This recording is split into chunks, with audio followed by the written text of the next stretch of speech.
Get My Life tour in one word, it would be vulnerability. Showing up for yourself is so important. Welcome to the Get My Life tour. I'm your host, Lydia T. Blanco.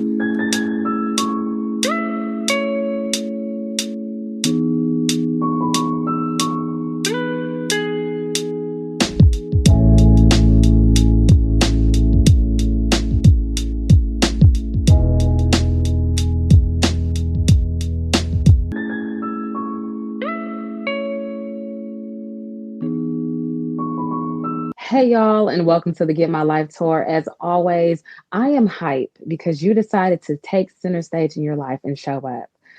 You know, this Get My Life tour has been incredible.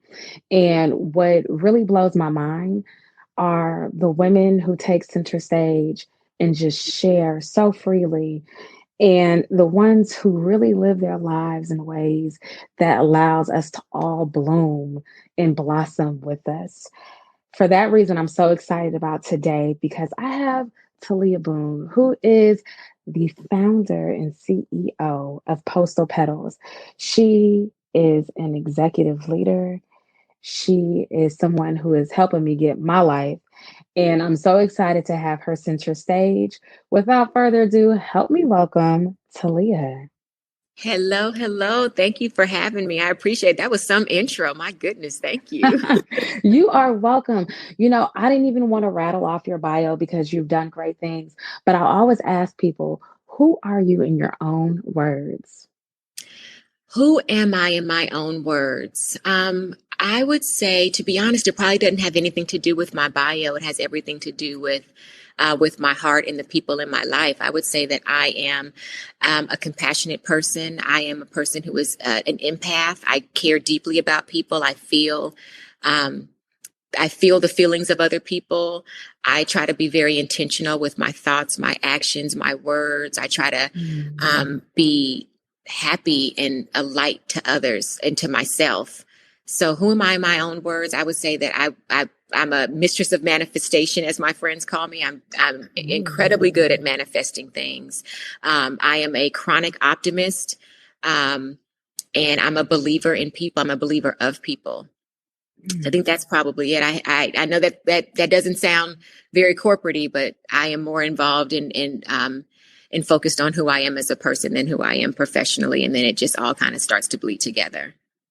You know what? There is nothing corporate about the Get My Life tour, and I am here, okay, for all of what you just said. You know, I'm a stand. Like this has just been the thread since we first connected.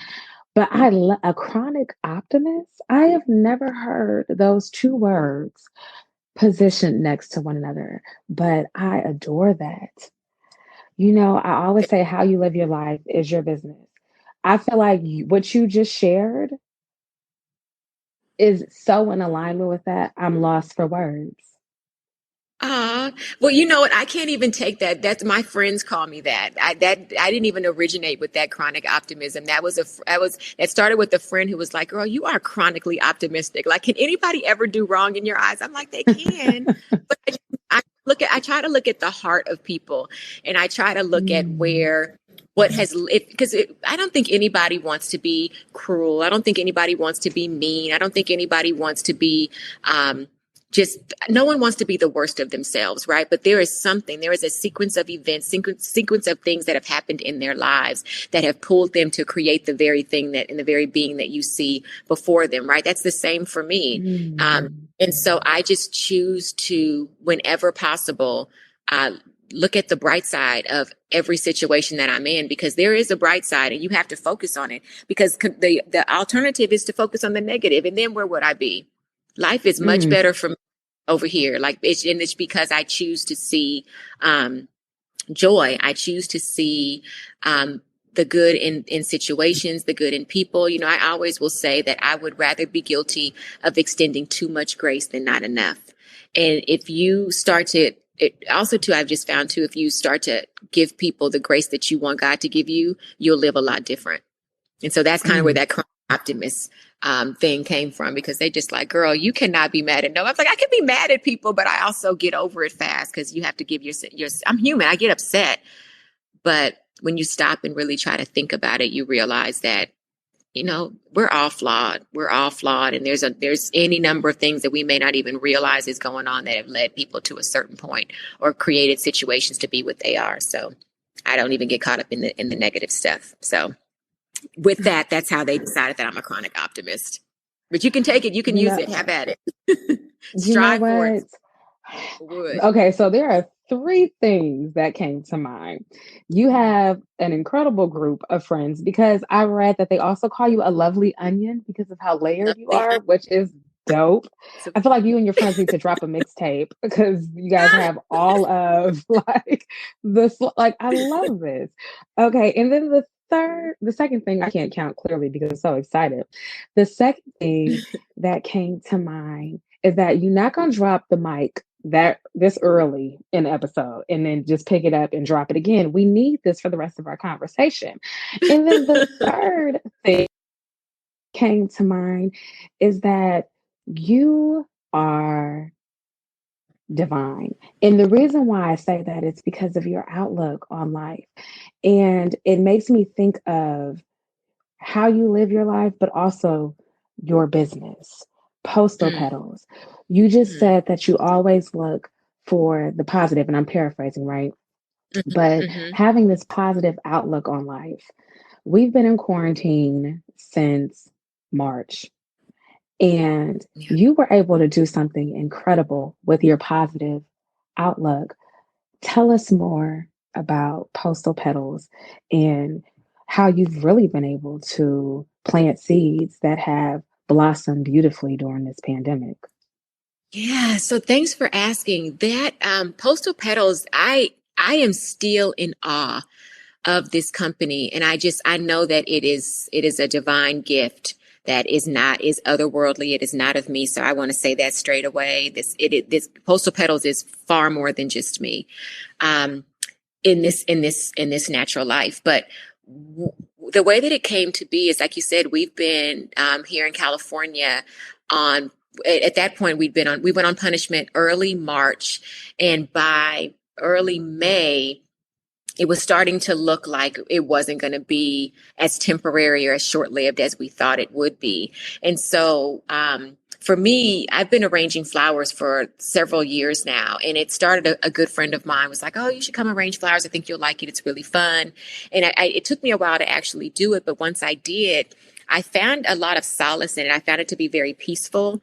I found it to be therapeutic, and it became something that I would do to just kind of quiet my mind and just like almost a form of self-care, right? And so as I've shared with you before, I do a lot of work in like social impact and social justice, and that work can be very heavy, particularly when you're in the weeds and you're in the mix and understanding all of the additional elements that a lot of people don't necessarily realize are at play, are really, kind of at play in a lot of the ways in which people are oppressed in this country and in this world, to be honest. And so I started using arranging flowers as just a way to just relax myself. And so what happened was the first week of May, I just was fiending for a flower fix. I couldn't get flowers anywhere. The LA Flower Mart was closed. And I always say that I'm too good for grocery store flowers. So that wasn't an option for me. And so I just decided that I was going to look around online and find a way for me to get flowers. And in the process of doing that, I came across this wholesale flower distributor who ships large volume orders of flowers all around the world. And I decided, you just have to know me again. I am the chronic optimist. I feel like I can make anything happen. I am not too afraid to ask anything. The worst you can tell me is no, but the best you can tell me is yes, and then some. And so what happened was I called him, and my plan was to convince him to reduce his minimum to send me just enough flowers for me to, kind of create my own arrangement or two at home. And then the compromise was going to be that if he couldn't reduce his minimum to just send me flowers, that I would buy whatever his minimum was and have him, kind of break it up into, 8 or 10 boxes and ship them out to my friends, and then hire a florist to join us on Zoom. And that would be one of our Zoom activities. Because Because at that time, we were doing like Taco Tuesdays on Zoom. We actually have a Taco Tuesday tonight. We were doing happy hours. We were doing birthdays and all of this stuff over Zoom. And so that was going to be one of our activities if he couldn't just send flowers to just me. And what ended up happening was he and I ended up on the phone for over 2 hours. And in the process of that conversation, he didn't just say to me like, no, he couldn't do it. He explained to me that the reason that it couldn't be done is because the farms don't deal in that type of volume.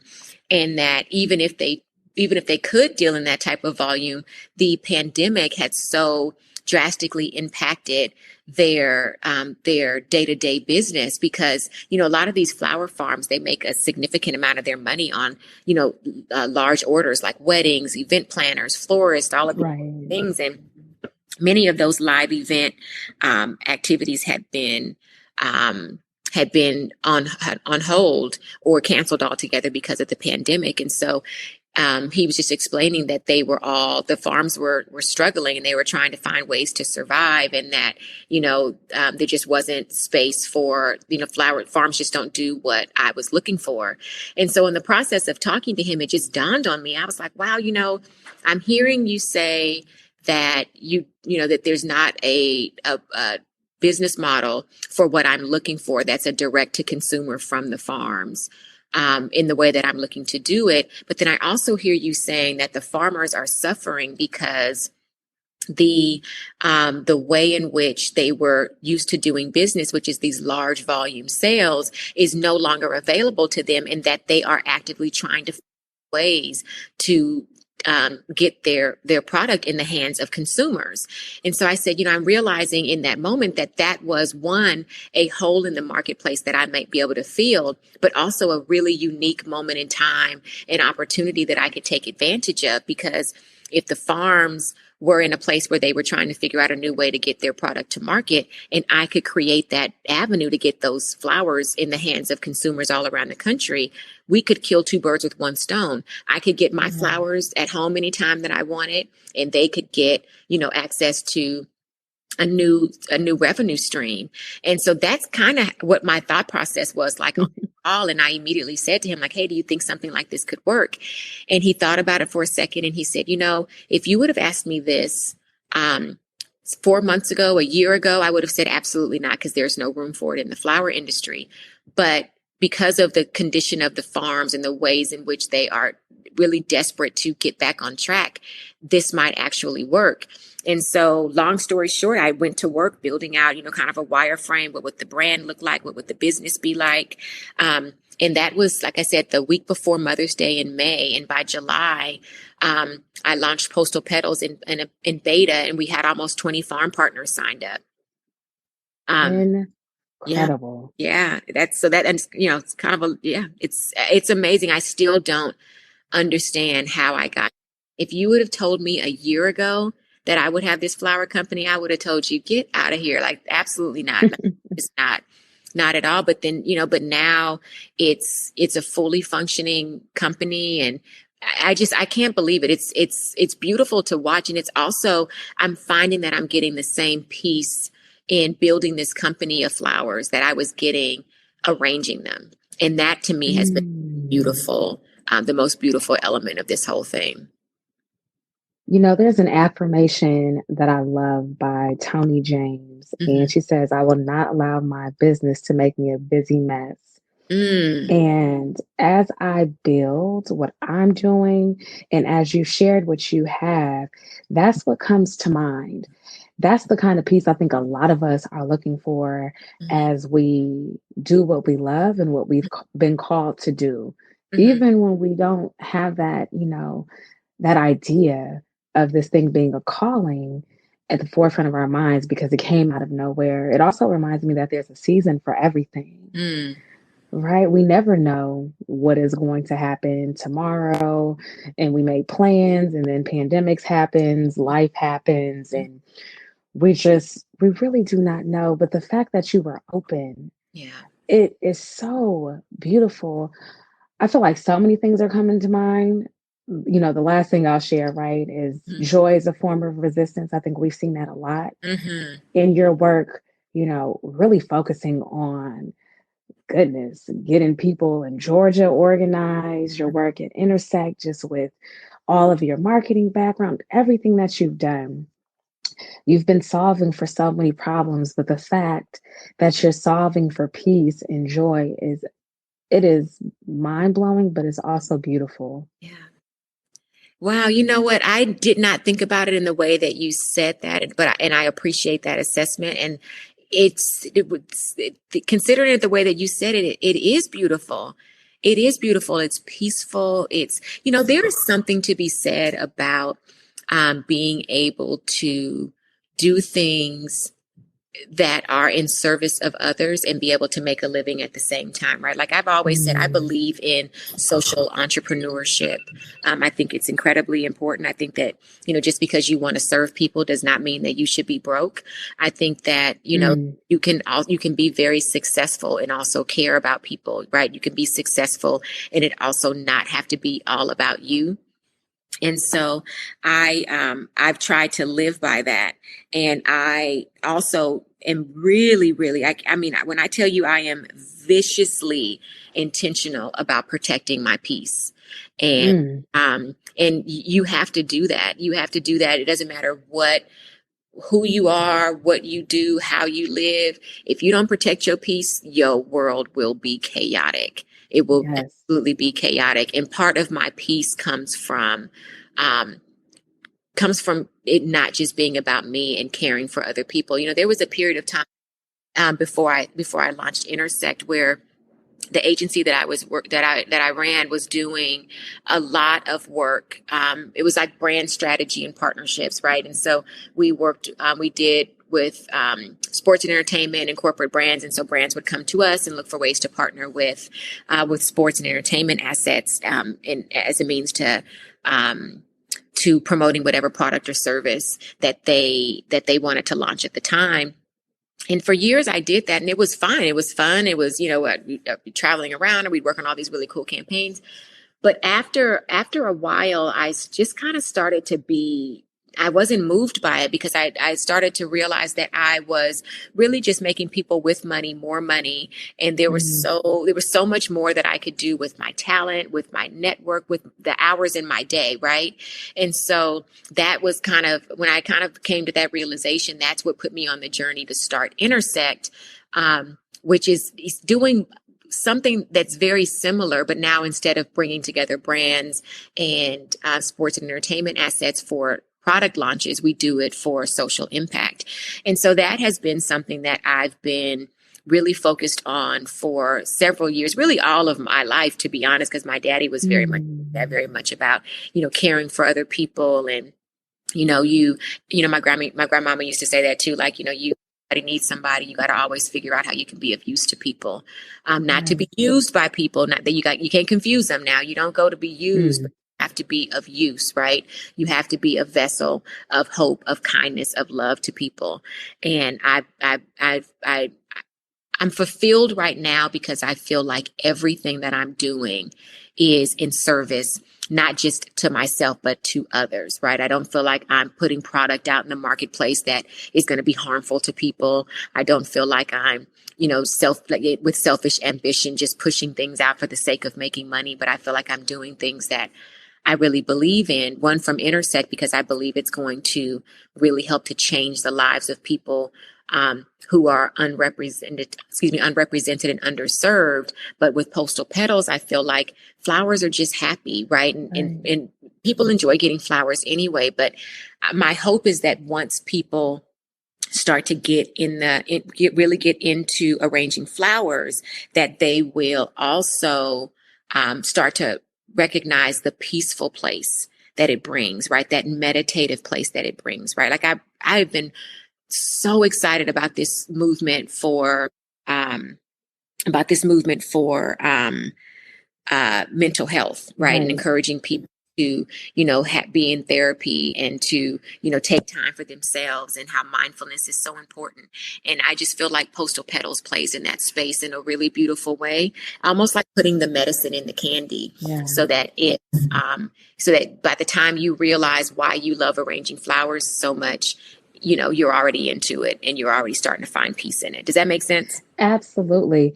And what I'd love to add is that I really appreciate the fact that you all call the arrangements or the flowers the recipes, right? Mm-hmm. There's something so healing about flowers and plants. I was watching a documentary on George Washington Carver and Mm. his relationship with the divine and the universe and plants. He was so into them, and he thought that he believed in the healing properties of plants. So when I'm having this conversation with you, I'm just like, oh my gosh, we are all so connected. And I think we think of recipes traditionally, right? Of like these things that we are just making in the kitchen. But the fact that there is another way for us to be fed, and that you're Mm-hmm. doing that through Postal Petals, even the subscription box, right? It's so Mm-hmm. cool to get these elaborate boxes of food, and then you get them and you realize, like, oh, dang, I got to do all of this myself, Yeah. right? But I could only imagine the excitement when you open up a mini or a biggie box and you're like, ah, you get to create something that's just for you. Yeah. Yeah, and I think what's great too, and that's something that I've really enjoyed, especially early on when like it was in beta when all of my friends and family were ordering boxes, and then they were all sending me pictures. I loved seeing how creative they were. I felt like I was being introduced to parts of people that I'd known for decades. Mm. But I felt like I'd been introduced to new parts of them because, and also I felt like I was introducing them to a new side of themselves because they were creating such beautiful arrangements. Like, just I would be like, "How did you know to put those together? Or what made you?" Because we curate the flowers that go in the boxes based on what we think will look good together, right? But we don't know how you're going to put them together. You may, do a little mix of all of them in one arrangement, or you may break them out and only use two in one kind of arrangement and three in another and one with just this one type of, I have no idea. But seeing the ways in which people express their creativity through the flowers it was just so beautiful. It made me, I can't even explain it. Just, I'm grinning ear to ear now, just thinking about it. And also too, look, hearing how excited they were with what they created and thinking that they didn't realize that they could be so good at it and they couldn't wait to try it again. Like, I don't know. I'm in love with this company. I'm so in love with this company. I'm in love with the way it makes people feel. I'm in love with the fact that I get to plan all these floral adventures for people every week. Like, it's dope, man. I am in a happy, happy place with this company. I love it. I love it, love it, love it. That really makes my heart smile. For those who are tuned in, what advice do you have for them to explore new arrangements in their lives? New arrangements in their lives. I would say first and foremost, be honest with yourself. Mm. What is that? What, like, and when I say be honest with yourself, be honest about where you are now and where you want to go. And then once you know where you want to go, start thinking about how you want to get there and what that journey is going to be like. And then don't think about it as a long journey from A to Z. Think about it as one step from A to B to C to D. And then ultimately, by the time you finish, you're at your destination, right? That's the same way it works with arranging flowers because it's stem by stem by stem. Like, you don't just throw bunches in together. You methodically place each stem where you need it to go for it to create whatever the look is that you're going for, right? Like, and this is getting a little bit off topic, but I hope you kind of see where I'm going with it. When I was doing all this research about, kind of how I was going to write the copy and things for the site, I had done this research and we're talking about Japanese war generals and how before they would go out to battle, they would arrange flowers and they would methodically do, like I was saying, stem by stem. Because as they would think about where they wanted to place each stem, it was for them sharpening their mind about tactics for battle Mm. and the ways their wars were going to go for the day. And that's the way I think that people should look at achieving goals in life.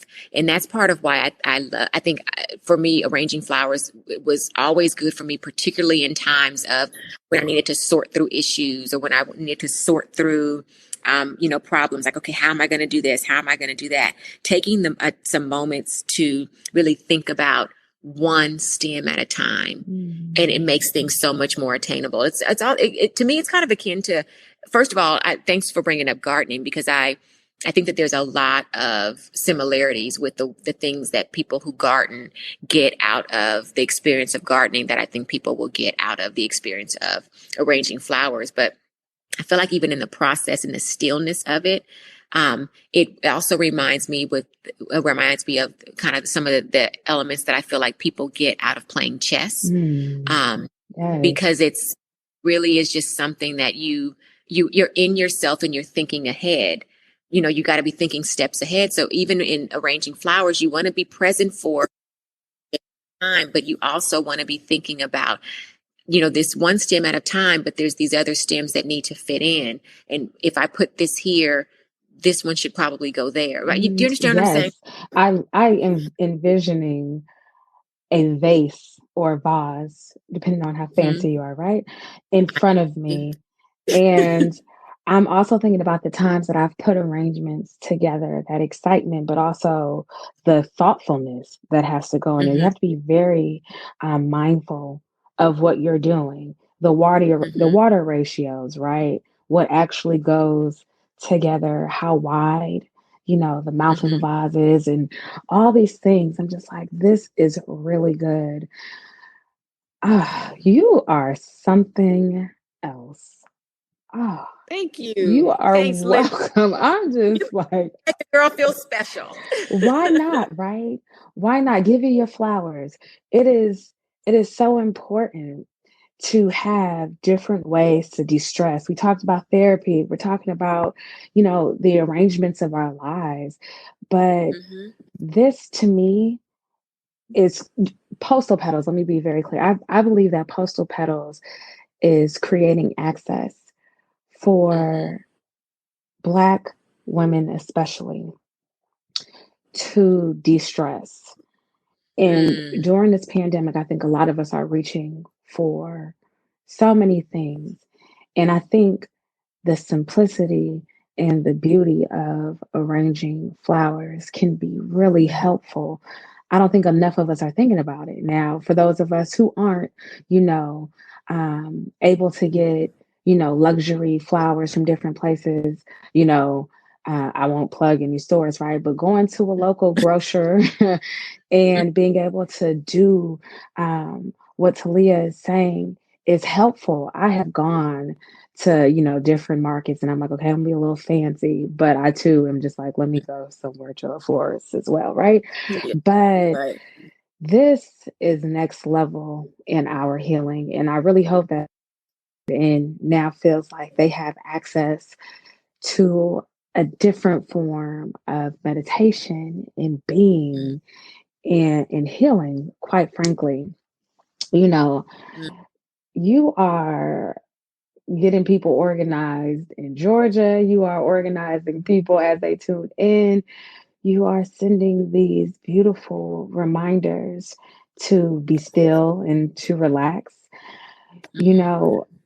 I have to ask you, at the intersections of so many, at the intersections, right, where there's so many different parts of your life, what has it been like to just be as the world revolves, as so many things are pulling at you, but really, I guess, like repot yourself as a business owner, if that makes any sense?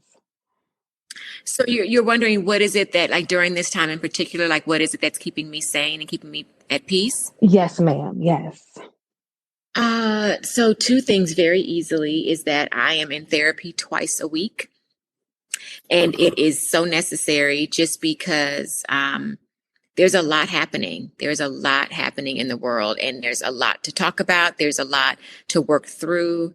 And so I'm finding a lot of peace in being able to have a therapist that I can, talk to about anything. I could just spend 45 minutes on the phone venting with her about whatever. And all she does is just listen, and she'll help me connect dots where I need to, give me clarity where I'm always grateful to have it.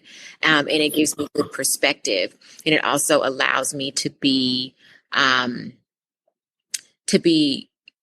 present, right? To have self-awareness is a powerful thing.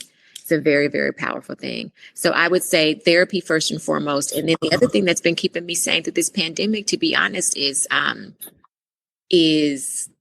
this flower company. It sounds crazy, but it is. It's this flower company because it has, I'll tell you something, that, like I said, the work before Postal Petals with Intersect, and I'm still obviously doing the work with Intersect because we're doing a ton of work right now with the runoff for Georgia and all this other stuff that we've got going on. But one thing where I realized that the flowers were doing something for me that I really needed was during the George Floyd protests, because I think that was right at the time when I realized I had just finished building out this entire site on Squarespace and realized that that the functionality that was needed wasn't available.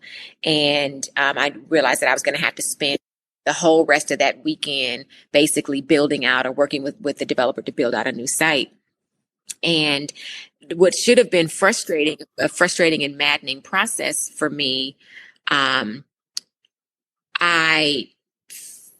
was able to find peace in it because, a lot of the work that I do, I always say that there's two sides to every movement, right? There is the protest sides in the street that you need. That's the awareness, right? You have to bring attention to an issue in order for people to know that it exists. But the second side of that movement, after you have awareness, is that you need strategy, right? Because you have to be thinking strategically about how you're going to achieve whatever the goals are the people in the street are protesting about. Mm-hmm. And I have spent my time on the awareness side, and now I am very focused on the strategy and the action. And so everything that I do is on the Intersect side is focused on actionable ways that we can solve problems. And so I say all that to say it's a long-winded answer to say that I remember the first weekend of the George Floyd protest, and I live in LA, live in West Hollywood, right off of La Cienega in Melrose and Santa Monica Boulevard. And the protests were going right by my house down towards the Beverly Center. And the helicopters were circling. You could hear the people outside, and it was maddening, right? Because I think what a lot of people who aren't Black and who don't live the Black experience, particularly the Black experience in this country, is how much we deal with the same things with over policing and the brutality that happens outside of our homes just because of the color of our skin, right? And it's frustrating, it's overbearing, but it is also unbelievably exhausting.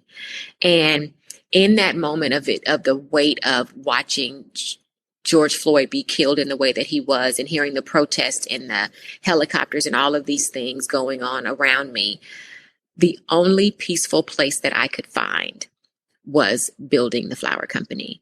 And I was at that point grateful that the site had to go through a full other rebuild, because I was able to spend the next several days and the next several weeks as the protests continued, I was able to just focus on building the flower company. And even in building it, thinking, how can this help people, building out, because I don't know if you've noticed on the website that we have all of these little Easter eggs in the site that talk about, demanding justice for Breonna Taylor and leading up to the general election, a lot of messaging around getting out the vote and all of that stuff. And most of that stuff actually, those elements were birthed during that time, because I realized, I can't have it. There's nothing that I can work on that does not speak up for my people. There's nothing that I could work on where I don't find a way to give voice to the voiceless, where I don't find a way to make what I'm doing matter. And so it's a long-winded way to say that I am incredibly, it's I find my peace in the flowers. That's the long end of it. Like the short end of it. I gave you a long story about it. Hopefully you were able to pull out what I was intending to share. But this pandemic, it's been the therapy in the company, to be honest. Building this company has kept me sane. It really has.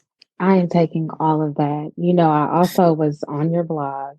I love how you wrote, and you are an incredible writer. I think Thank you you. you are so welcome. You wrote, I use the flowers, excuse me. I use the flowers to prop me up. Mm-hmm. And then you also wrote, somehow I stumbled upon a juxtaposition of injustice and beauty and found perfect healing balance. My. Wow. Isn't that what we all are in search of? I'll speak for myself. That is what I, am often in search of. And the fact that you wrote that so eloquently, I was like, okay, this right here. Okay, so shameless plug. Of course, go to her website. She'll give you all that information. But her blog is to live for. Okay. So, you know what? I know that you are helping America get its life for right now. So I only have you for like all of 2 seconds left. So we have come to the point on the tour where it is time for you to drop the mic. Now you've already beat the mic up. I'm not even sure if it still works at this point, but let's try anyways. When you are ready, drop the mic. Drop the mic on the fact that I built a whole business in the pandemic, and I'm getting ready to be a Black woman powerhouse in the tech industry. Okay. Is that a mic drop? Hello, is this thing on? Okay, cool. Yes. Yes. Okay. Look, to let people know how they can stay in contact with you, you, of course, read the blog, purchase a box, and just follow your work. Yes, please do check out. We're on postalpetals.com. Go see the new site. I am so excited about the new site. So I'm actually glad I'm not talking to y'all until now, because the new site's open. So please go check out the new site. Buy a box, subscribe, send a box to someone that you think could use a reason to smile and could use a little bit of a mindfulness activity. Please do that. Follow us on social. We're at Postal Petals on Instagram, Twitter, Facebook, TikTok. And yeah, check out my blogs. It's a narrative of a pedal pusher, is the blogs, and they're up there. Go ahead and give us a read. And yeah, that's it. As always, you can stay connected with the Get My Life Tour at thegetmylifetour.com, at the Get My Life Tour on all social platforms. If you'd like to follow my work journalistically, be sure to do so online at lydiatblanco.com, on Forbes Women, or on social at Lydia T. Blanco. Talia, I cannot thank you enough for who you are, how you've shown up here, and how you show up every day on this planet. You are incredible. Thank you. And to you all, thank you for showing up and taking center stage with us. Until the next time, it has been real. Peace.